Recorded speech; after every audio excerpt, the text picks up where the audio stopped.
Good morning, good afternoon, good evening, wherever you may be. And welcome to Beyond Imagination, the future of creative technology, hosted by Technicolor Creative Studios. I'm Dan Sarto, the publisher and editor-in-chief at Animation World Network. You know us as AWN.com. And it's my pleasure to be with you today for what should prove a lively discussion with a fantastic group of panelists. Our topic in this session is managing new trends in animation. The animation industry has proven to be incredibly resilient over the last few years, with incredible, dare I say, unprecedented growth that has even managed to weather the pandemic. Animated content is being produced and delivered en masse to every screen in use, continually evolving and taking advantage of consumer appetites and the technology available for delivery. In this roundtable discussion, our speakers will talk about trends in episodic animation and how studios and productions keep coming up with and dealing with the increasing demand for content. With that, let's meet our speakers. We're going to have them introduce themselves, and then we're going to start right in with the questioning. Sandrine, why don't we start with you? Yes, hi, Dan. Thanks for the lovely introduction. I'm Sandrine Nguyen. I'm a SVP of Episodic and IP at Mikros Animation. Joanna? Hi, nice to meet you all. Thanks, you, Dan, for the introduction. I'm Joanna Ruher, and working in Mikros as a head of production on Episodic and IP. And Saran, why don't you introduce yourself? Hi, everybody. Thank you, Dan, for the wonderful introduction, and thanks for the opportunity on this event. I am Saran Kumar Nadamani, head of production, Mikros Animation from India. Welcome to all of you.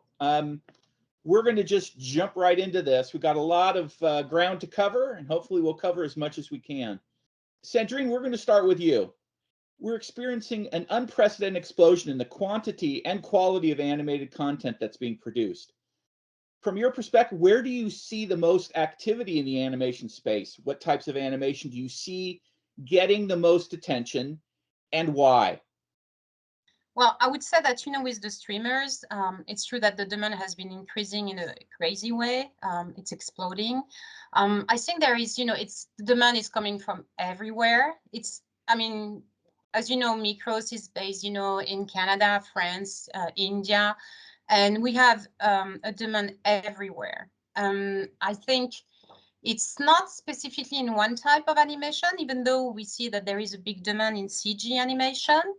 I think there is, with that increase in demand, it's also the democratization of animation. It's expanding. We have more and more demand for any type of animation. You see that there is, we have digital 2D, we have traditional animation, we have CG animation. It's also, the anime style is booming. There is like a big demand on any type of animation. So I think it's kind of everywhere and with very different style of animation. Do you see, Joanna, before we jump to you, Sandrine, do you see any particular type of story or age group? Do you see anything that's expanding more than any other area, or do you kind of see it across the board? I think it's across the board, but we were used to it was very like family oriented, or on the traditional networks we had the preschool, it was more like family and kids. We see a new demand on older audience. Definitely, there are examples such as Arcade, that recently was really a big success, which is, different. It's not a kid show. It's an older audience. And that's also the case with the, all the new movies that we have seen recently being awarded, or at the Oscar or the any awards. It's a more wider audience. Right. So I think the demand is expanding across the board. We still have a big demand for family, but it's good that, that democratization of animation is actually allowing new projects for new audience. So it's just expanding. And, with that expansion, it's also different style of animation that we were not expecting to see on screen. So that's a great thing for us. Right. I think a lot of that also is people, as the younger audience is not that young anymore, I think they're really receptive to seeing animation being used to tell all different types of stories, not just stories for, as you say, kind of families. Joanna, what about from your perspective? What are you seeing? Where do you see what do you see getting the most attention with regards to what's being produced and consumed? But I think the audience is not consuming the same thing that we used to do when you were young, because we are not so young anymore. And it's true that now with the social networks and everything, I think the audience needs to see more.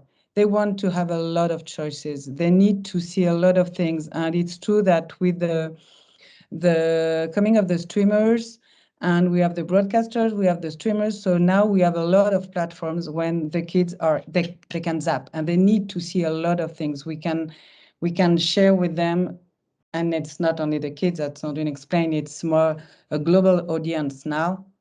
We can have young adults, we can have adults. As you say, you have Spider-Man was just amazing, Arcade. So there are so many different shows now that we can see, and it goes on. Yes, it will go on YouTube. It will go. You will be a little piece of this on Instagram because it will come from Netflix. It will come from a lot of streamers. So I think that now with the many possibilities we can watch some shows, it's the bigger change for me is there, the possibility to watch it everywhere, anytime. Right. So Ron, why don't you jump in here? And if you also, I want to expand the question a little teeny bit for you. Based in India, you also have perspective on animated content that's created specifically for a really wide range of viewers in India. You see animation that's brought to India, produced elsewhere, as well as animation that's produced in India for global audiences. Tell us a little bit about what you see with regards to this landscape of animation right now, and where do you see the most activity? Yes, thank you, Dan. I agree with Jonah and Sandrine. The content is across. And the animation content has become a universal now. The language of animation is universal. There is no India, there is no country specific.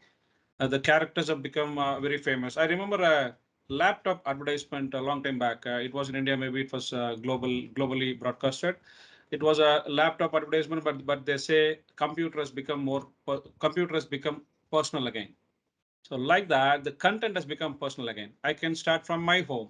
I have 5 connections. I'll be watching my own characters in my TV, and my younger daughter watches Boss Baby and Alvin Chipmunks. My elder daughter watches Hotel Transylvania. My wife watches Moana. So within our home, we have 5 consumers.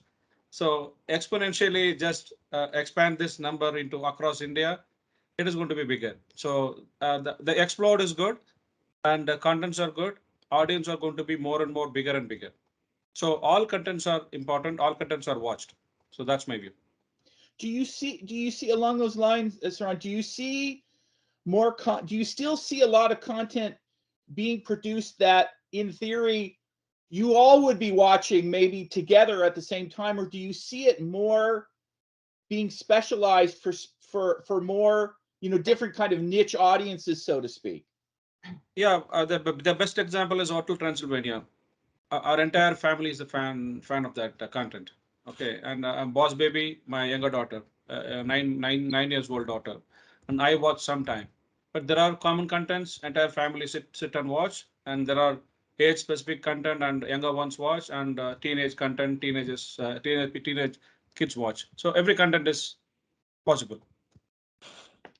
The next thing I want to talk about is it seems to me, and you may agree or not agree, and we'll discuss this.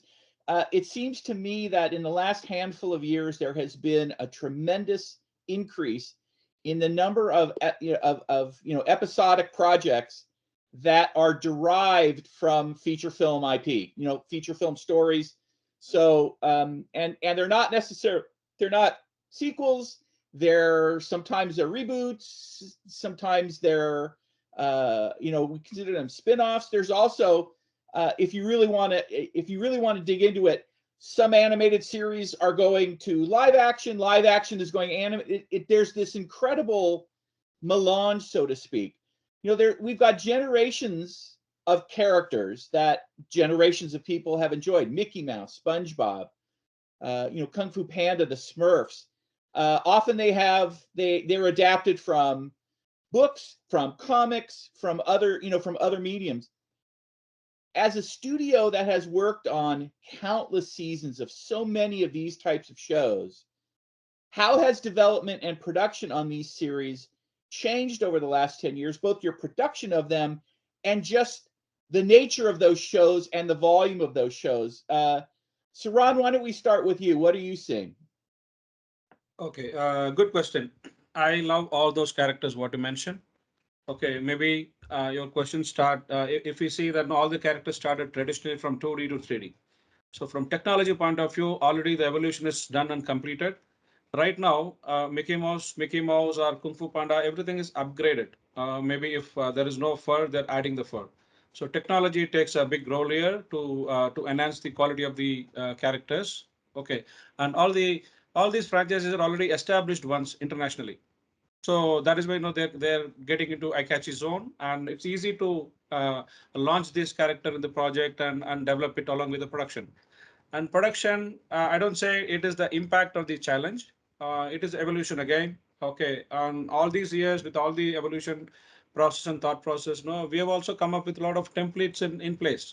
Be it a technology, be it a creative mentorship, be it a design sharing, file sharing, and working between countries, working between studio, and speed networks, and a lot of like a brainstorming thought process between the teams, and frequency mapping, skill mapping, everything is actually supporting now.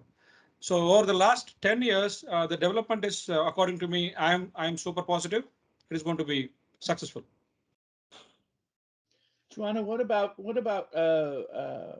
you? What do you see with regards to how the development and production on these kind of types of series, spin-offs and such, adaptations, how that's changed over the last 10 years?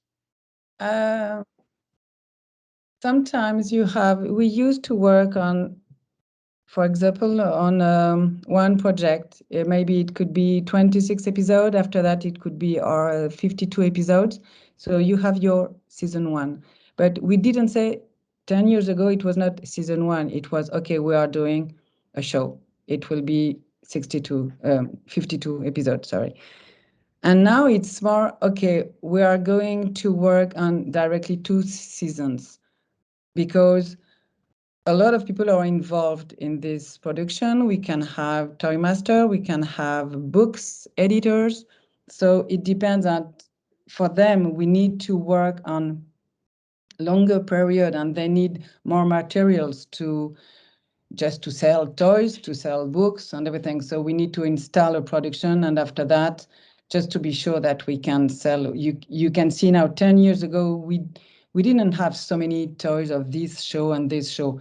Today, you have one show and you have 1 year after that, so many things in the stores for the kids and everything. So my opinion is that today we work more directly on 2 seasons at minimum. And when it works, we're just continuing and everything, because we are so many people involved in this. That's why. You brought up a really good point that I want to expand upon a little bit with regards to kind of the merchandising and the collateral monetization of the IP itself. Has that changed with regards to the fact that much of the distribution is through the streaming platforms, rather than it's a show for a studio on that studio's own network, and they're kind of controlling the IP, and so that licensing is part of their plan from the very beginning?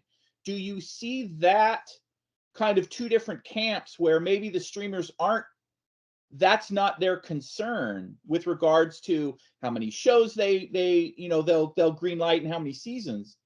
Do you see that as a big differentiation with regards to how the series get produced, or is it really, or am I making a distinction that's not really there? It's a very interesting question. Yeah. I think in the last 2 years, the things has been like changing a lot. just because, that pandemic time has been, increasing demand for contents and everything. As you say, we have been resisting in a very interesting way, and we have more and more demand. And the streamers at first were not into the merchandising. That was not their, that was not like the big plan. It's changing. We can see it just because, everyone is actually going streaming. The traditional networks are not the same anymore. We see, if you take the example of Disney, they used to have networks. We see that they have been, closing a lot of their networks in Asia, for example, everywhere. And it's now transitioning to almost full streaming. And it's the case with all these, big players. So now it becomes part of the plan. At first, it was really about the content. The number of episodes was not as important. The exposure, it was not the same exposure as well in terms of audience. Our audience is changing. The way consuming is changing. Everything is changing. The landscape is being reshaped. So today, they do think about the merchandising. It's part of the plan. So we do have a project that we're working on right now, where it actually, it's a streamer. I can't tell the name. And we are working with, the plan for all the toy line. And it was not the case like 2-3 years ago. They were like, our merchandising is not our plan. We're really talking about contents. But now that's part of the strategy. It's like a 360. And as you said, there is also, the lines are blurring. It's not like feature, series, it's all blending. If you look at the new format we have as well, we used to have, as Joanna was mentioning, she said, traditionally it was 50 episodes because we have 52 weeks to amortize, the projects, and then, work on having that strategy for the merchandising and everything. It's not the case anymore. We are working on whatever, format the streamer is asking for example, and we're mixing. It's a mix of feature and series, those long form series now where we have 6-8 episodes. It's not about the volume, it's about the quality. We're not really in a series, but we are not in a feature. And so the whole strategy is changing. And, to answer your question, we do have demand on strategy that's go beyond the animation itself. Got it. So so as you say, the lines are being blurred, and that the kind of collateral and additional, the licensing concerns, so to speak, are kind of part of what the streamers are looking at as well. Yeah, it's becoming part of the plan, which really was not the case like 2 to 3 years ago. Okay, got it. Sandrine, I'm going to stay with you, and I realize as it, kind of coming up with this question that I'll get to it in a second, and you'll see what I mean. Really have to kind of redefine part of it. So original ideas and new adaptations are also a big part of the animation business. Is there a secret recipe to making making a show based on an original IP? What makes for a successful new idea? How important is it to work from an existing creative franchise, a book, a game? And then I realized, and what does it even mean to be a success when we say a successful show? Because the streaming platforms, that's a whole different metric with regards to quote unquote, what is a successful show for Netflix? Is it a show that people say they love, or is it a show that they can track? We got new subscribers on the platform. Numbers of views. Yeah. Well, first, I mean, if there were a recipe, we will all be rich and yeah. I wish if we knew, how we are sure to make a success and be the next hit. There is no magic recipe, but there are like some keys, I guess, key points that are really important. It's a new idea or being an adaptation. It's two different approaches. The two of them have their challenges. I think when you are working on if you're working on an adaptation, and we do have a production like, Gus, the Itsy Bitsy Night, which is currently being released, and that has been, bought in more than 80 countries already and is a big success. It has been adapted from a book, a very, small book that was not like a big success, but we loved the book. But we had to adapt it for, a series. So we have to make sure, the first thing is that to make sure you're going to talk to your audience, because the book was for very, very small kids that not even read. We have to, adapt it to a bigger, older audience, like 4 to 7 years old. Then we had to expand the world to really build, tell great stories. So I think the first thing is really, it's all about the stories you are telling, and, making sure you are talking to the right audience. It's also fine, as you mentioned, try to find something refreshing, new, new approach, something that is different from what is on the market. And success is, I mean, today, I guess it's still the number of audience of you, but it's also the potential that you have in creating a brand at some point. And since, a show, if you see that more and more becomes, a success, and then it becomes a brand, and that you are able to, transform into something else. So it goes both way. You can adapt from something or create something, but it's not only for one media anymore. To me, it's like you are like using, you have your show that becomes a brand, and that you can use in many different medium. Got it. I want to shift the topic a little bit to talk a little bit more about the kind of the production side of things. Joanna and Saran, this is going to be directed at you. How do animation producers adapt to the response?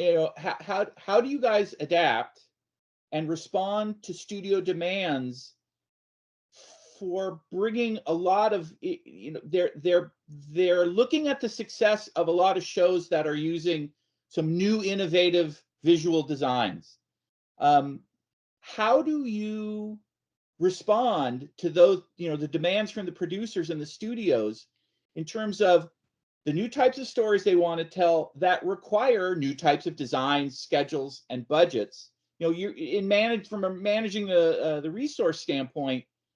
You're being asked to produce a lot more animation, spread your resources a lot thinner, and embrace a lot of new styles and a lot of new storytelling styles. How do you kind of manage all of this on the production side, and how does that impact your resources? Joanna, why don't we start with you?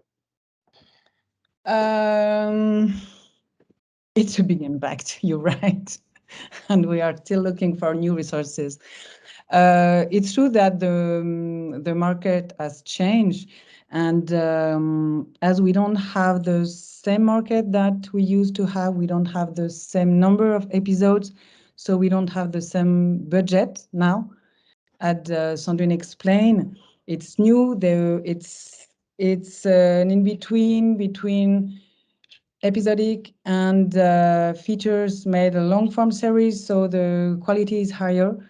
So we are sometimes looking for people work coming from the features to work with them. But to be sure, Saran will be more explaining this. It will explain this for the studio part. But you need to you need to balance. Yes. Need to balance. Yeah, you need to balance in the storytelling things. You need to, maybe you will, the advantage of the episodics is you will have at the end an economy, because you will build a lot of things at the beginning, and after that you will reuse them during all the episodes you need. But it's true that we can have new style, meaning, as I said, new budget, so new teams. It's an in-between between the series, between the features. We call it the long-form series if we work for the streamers. So meaning that we will have maybe only 8, 10, 16, or 20 episodes, but it will be higher quality. So maybe we can find your resources in feature, and you will have a lot of people working on quality animation, on quality writing, on a different way to tell the story, because you will have it. It won't be just 11 minutes a show. We don't take 11 minutes for an episode, and it will take 30 minutes. So it's a different way to write the stories. Go on, Sandrine. Sorry. No, if I can add what you say, just but on the production side, like, developing content, what is interesting with all these new formats is that that's opening a new way, in terms of creating content. You can tell the story you want. It's just, before that we were very formatted. Now it's opening a new way so that you can go back to serialized stories, which was, not authorized for a long time. We needed to have like standalone stories. I guess, it's a different way of developing. It's also, you can tell, you can have a real story arc because you are going into serialized. So you do the 6, 8, 10 episodes. In terms of the storytelling, that's open, a lot of new perspective with that new format. And I guess, Saran, you can definitely add more on the production side. Yeah. So if I understand the question correctly, let me put this way. The question is how we are managing the current trend and managing the input design and story format and design formats and the challenges ahead. Okay, so I want to categorize this question into 4 segments, 4 pillars. One is budget, and budget is the blood, and based on that the plan of show production is planned, and based on that design is planned. So if I compare the current stage and the old stage, the story and creativity designs will evolve. The question is how we are going to tackle this with the latest technology available and latest production technologies available in the market now. So when we say traditional animations have become 3D now, okay, and it was initial days 10 years back, no, it was tough to achieve the same 2D traditional animation look and feel in 3D. Okay, now it is matter of time. Just import the tool, and already we have seen most people, train people as a mentor, and pull in junior people and train them and do it. So one challenge what I see is, as Joanna was mentioning, the resources and the budget. So production is at the vantage point of managing the budget resources with respect to the creative expectations of the production house. That's where now we are standing now. So otherwise, absolutely, I'm positive we can do that. Only time and budget. Do you, along those lines? I mean, we, studios will always say, well, we if we have enough time and we have enough budget, we can make something look however we want. How do you see that, because there's so many new, interesting and innovative looking and successful animated shows, do you see studios coming to you and saying, we want it to look like that, but they don't necessarily understand or want to work with the budget and timing that you'll need to create that? No, that's where we play a vital role here, right? We make them understand, and this is the requirement, and this is the output. Okay, so that negotiation is the key in the business, and this business no cannot be cheated or cannot be forged. Okay, it is what it is actual. It is going to be same. So the input design is going to be interpreted, and it is going to be delivered as a 3D show or a CG content. So there is no lying, or there is no shortcuts here. So the timeline, budget, technology, creativity, everything is going to be same. And if clients or production houses are looking for the bigger quality, okay, and we can use our expertise to advise them or suggest them to come down or adjust or modify, moderate, wherever needed, and we'll try to give them the best. So that's what we have been doing this as a practice. Sandrine, this is for you. When you look at the animated projects, let's just look at this year's Oscar nominees. Just in the feature films, you've got Encanto, which is some of the most sophisticated 3D CG I've ever seen. You've got Flea, which is kind of a 2D animated documentary. you've got, and on the short, you've got Affairs of the Art, which is an old school hand-drawn 2D style. You've got stop motion in Robin Robin. And then you've got this like really surreal 3D style for the windshield wiper. And then, of course, the Mitchells versus the Machines, which is a mix of all sorts of different styles. It seems as though animation is continuing to find interesting new ways to visualize stories, and that people are liking the look, because I think it's safe to say that the explosion of CG, a lot of it looks the same. What is your view on the evolution of styles in animation, and where do you think that may go over the next handful of years, 5-10 years? I think that it will still evolve. It still, it will still diversified. Just because we have the technology which evolve all the time. We have new tools, new technology that actually are here to serve the creative minds. So that is pushing the limits for creating new, new look and feel. And I think, the most important is to have those tools and technology being serving the story, and help the talents to express their creativity with some new look and designs. So I think it's going to keep, evolving with new way of producing things. We know that technology such as the real time, all this, the VR and everything, we're going to still see that that creativity expand, and we are going to see new way of expressions in animation. I hope so. But I mean, what really happened within the last few years is very impressive. It's incredible. As you said, we were used to see the same kind of movie for a long time, and in the last 3-4 years, it has been so different. And the one you just mentioned. We have 2D, we have traditional, we have anime, we have CG. They are all here to serve only one purpose, which is tell a great story and be able to address to different type of audience. So I think it's going to keep, evolving, and we're going to see more and more diversified style. And that's, something to add to what Saran was saying about the work with the producer. It's true that we spend more and more time, we see it in pre-development, and, we are collaborating with them in R&D. And this is what we are doing right now with on a big project, where the studio team is really working with the producer to pave the way to a new look and feel on projects. So where we put the technology brain and all the expertise of our talent in studio with the expertise of, the producers and streamers. So we work more and more hand to hand,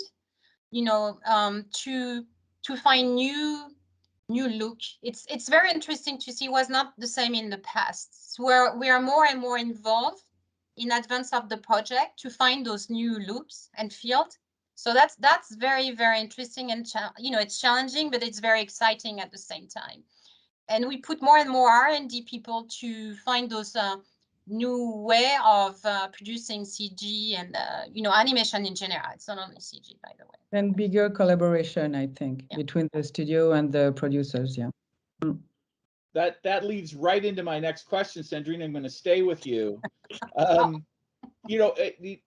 Saying investing in R&D and Saran, talking about some of the, on the technical side of things, it would seem to me that being able to meet these challenges is a really good differentiating factor in your studio's overall business, being able to produce this type of animation in high quality and in quantity.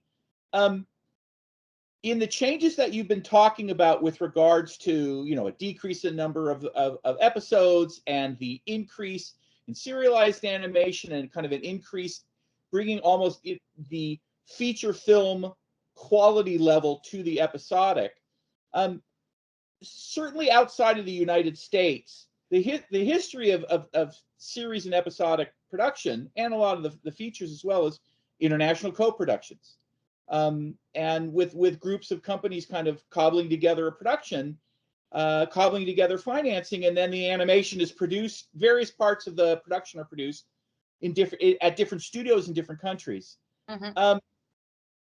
Do you see that continuing? Do you see it expanding? Do you see the way that these productions are come together? Do you see that changing over the next 5 to 10 years?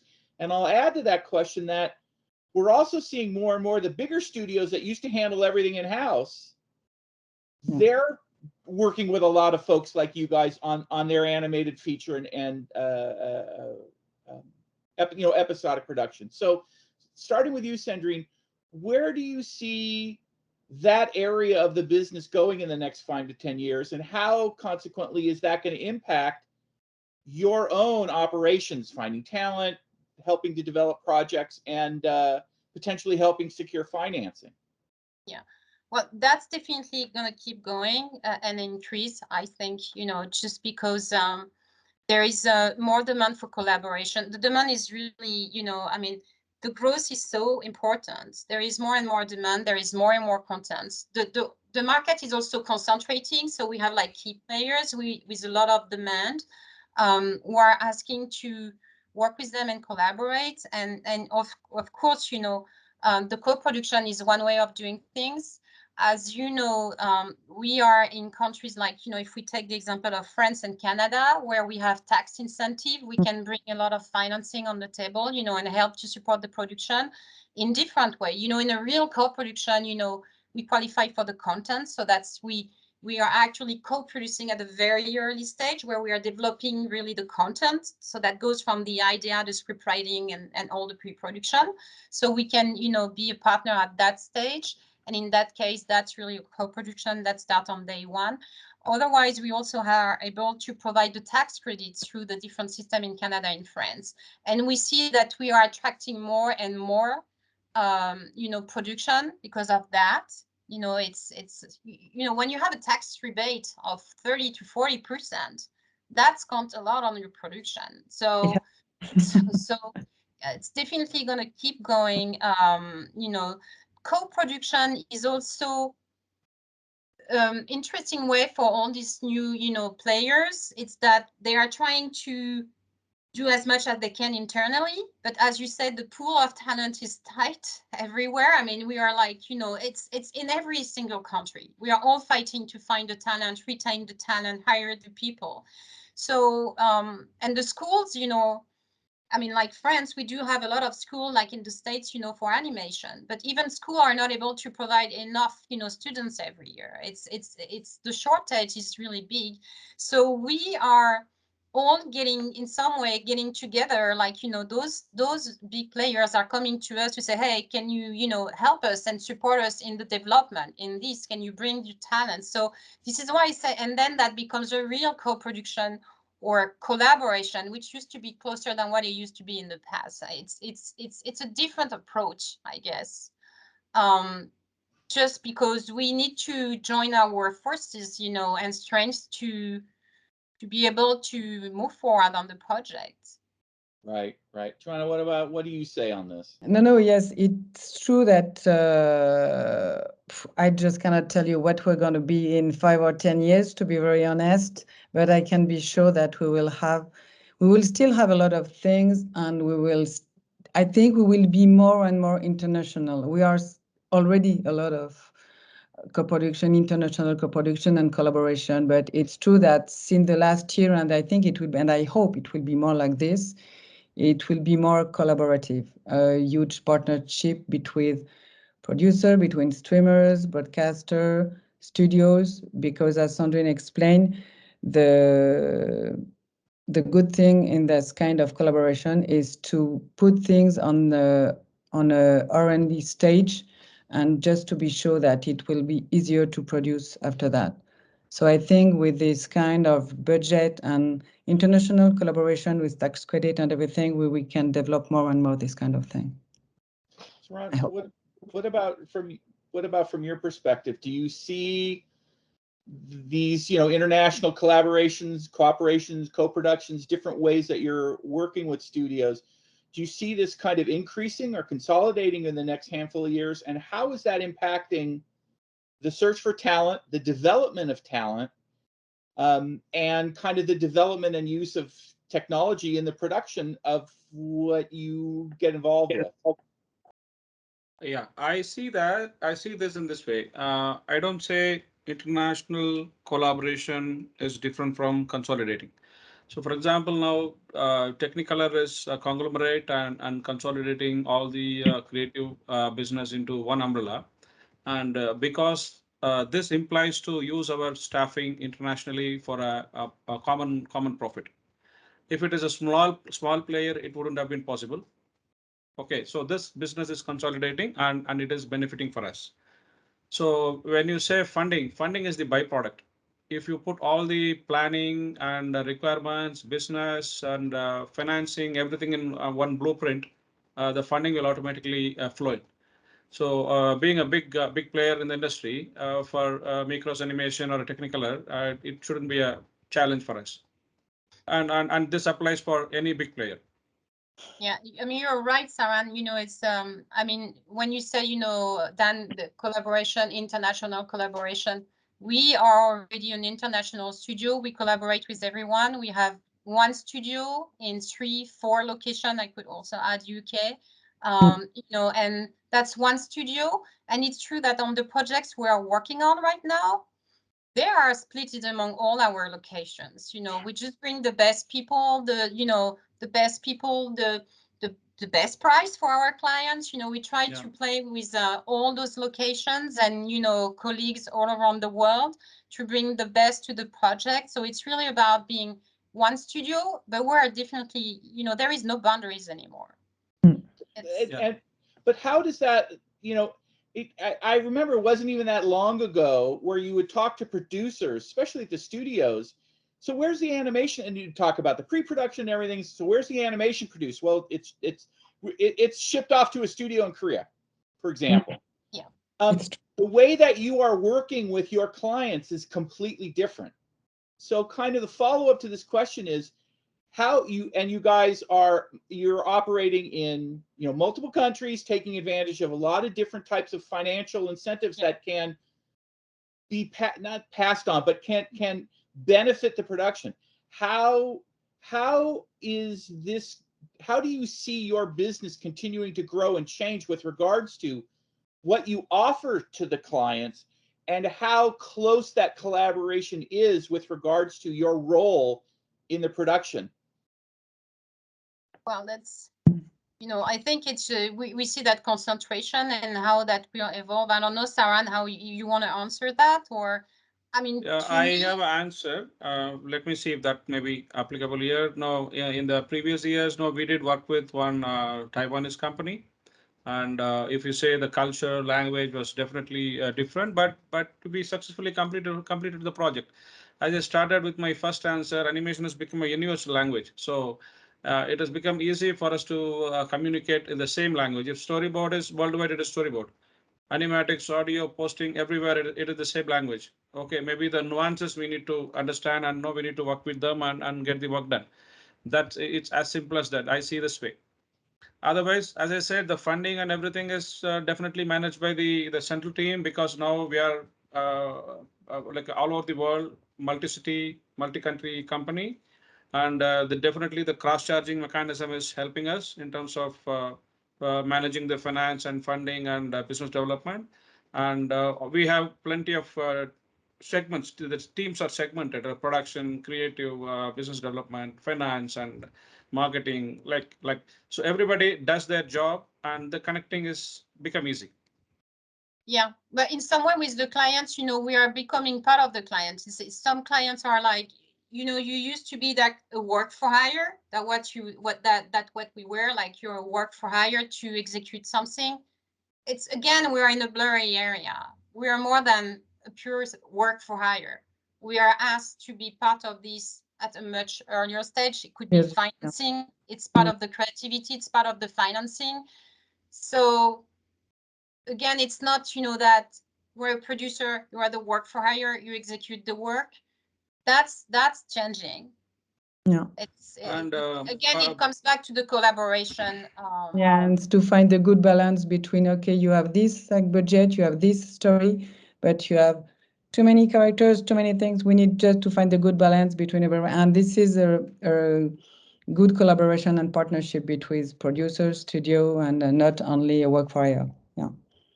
Wouldn't that collaboration, wouldn't getting involved earlier and not just being here, here's what we need you to produce. Ultimately, what Joanna, what you were just saying is by getting involved early, you can help in the decision making with regards to what's possible with the time and budget, which just I would think would make for a better show. Yeah, exactly. Yeah. And this is exactly part of the discussion, and this is what we are doing right now with the studio in Bangalore with Saran, with our client, and yes, it is exactly what we are doing now. Our inputs come earlier to have a smoother production. Not we are not going to drive them. We are just here to help, in fact, and to find a better way. Yeah. Got it. We've got time for one more question that I wanted to make sure that we got to, and I'm going to ask it of all of you in our final minutes here. Saran, I want to start with you.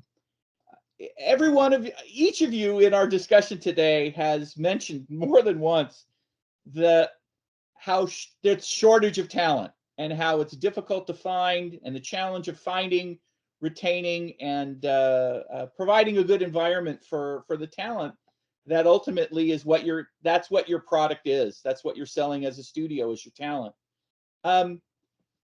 If you had one thing to share with artists, one thing to say with artists who are considering a career at Mikros, what would you say? Saran, why don't we start with you? I would say, come and join us. We have plenty of talents, senior membership with nourished skill sets, technology, talent, everything. We have everything. So come and join us. We will help you to build your career. And along those lines, tell me a little bit about what you are able, what the studio can do and does to help new talent come in, not just to put them on shows that they'll be interested in, but to help them grow and learn from an educational standpoint, from a career development standpoint. Can you share a little bit about that as well? I like the question because it is day in, day out a challenge for us. Being a production team member, we face this challenge. So we have tailor-made plans for variety of people. Okay, if it is a damn fresher, we have a concept called Academy, which is now being planned in India, and a lot of batches, a lot of senior member team, a lot of creative team, creative leadership is involved in that. So this segment is purely for people who are aspiring the career with little exposure, so we can show them a future. It's going to be bright, and we are connected all across studios, and our brand is big, and people are applying based on their skill set, on experience and exposure in the previous project. No, they are planned accordingly. They're plotted in the projects now where their skills may be helpful at this point of time. And after training them for a year or 2 years, no, they'll be put in long form series or a big feature film, something like that. So the plans are always done, and shuffling is done, and replanning is done, skill mapping is done. So this is a continuous process. There is no a standard template, and we connect with every employee as a training point of view, as a development point of view, to check their development, to check their growth point within the company, and we plan that. Got it. Joanna, if you've got kind of one thing, what is it that you want to share with artists who are considering a career at Mikros? What do you have to say to them? Diversity. We have so many different projects. In fact, we are not on the same way. We have IPs, we have long form episodic, we have features. So we have some choices, in fact. So our goal that we are trying to do in Mikros, and I hope it works. I hope it works, really. It's just to tell them, just to want them to stay. We just want them to stay with us and to go from a show to another one, because they're starting to learn the company policy, the company ambience, and we are trying to do our best to keep them with us. And the thing is, we are not, today it's true that with so many studios in France, it's not always easy to find a good resource, but it's true that we are searching everywhere in France and try to have the good words to make that come in Paris. So we need to find, at the beginning of the interview, we were saying, okay, what is the recipe of the success? So we are trying to find the best project, the best show to make them come. In fact, we try. Sandrine, we're gonna finish up with you. What would you say, and as an extension to that question, if you're sitting across the table or sitting with someone that you're someone, even maybe someone senior, you're trying to get to come, to come work with you at Mikros, what is it that you would say to differentiate yourself and say why they should come work at Mikros? Well, it's, as it has been said, I think it's just, you can dream, you can change your career, you can readjust, because we are offering different type of project shows, but also a culture of the studio where actually people are not sitting in one box. They are not in one box. They can allow themselves to dream and be out of the box, because they can start their career as, I don't know, an animator. And, at some point, maybe they want to, shift into something or go in something more creative. We can offer that. There is not only one job you can do at Mikros. You have multiple jobs and you have a different path. Sure, yeah. So you can really dream, adjust, change.